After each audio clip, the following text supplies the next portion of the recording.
नमस्कार दर्शक बंधुगण भगवान विष्णुंकर एही प्रिय कार्तिक मासरे व्रत उपवास तप द्वारा मुक्ति प्राप्त होता है।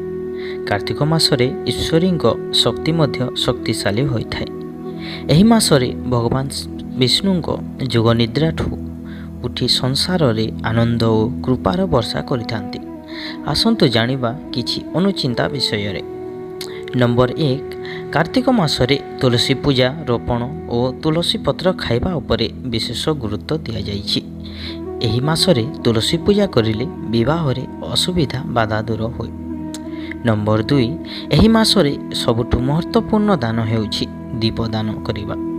एही मासरे नदी पोखरी बा घरर कोनोसी दिगरे दीप जलाइबा उचित।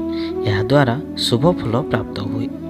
नंबर 3 कार्तिक मासरे भूमि रे सोइबा एक जरूरी नियम भावे विवेचना करा जाए। यह द्वारा शुद्धतार भावना आसी थाए और रोग व्याधि ड्यू हुए। नंबर 4 एही मासरे शरीर रे तेल लगाइबा निषेध अटे। एही मासरे केवल नारकी चतुर्थी दिन तेल लगाइबा उचित होइथाए।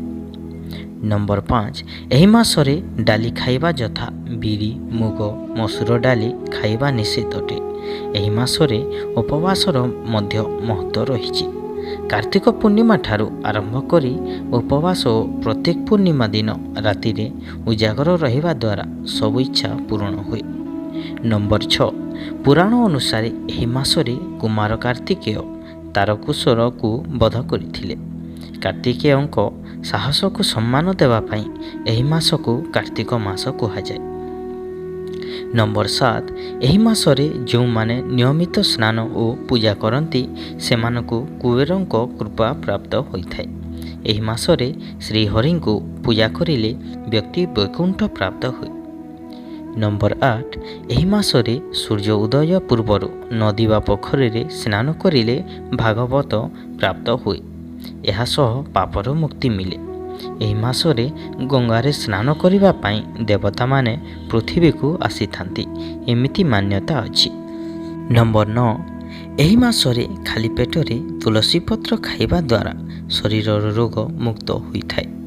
एही मासरे खाद्य शस्य पोषम पोशाक दीपदान करिबा द्वारा माँ लक्ष्मी को कृपा प्राप्त होय।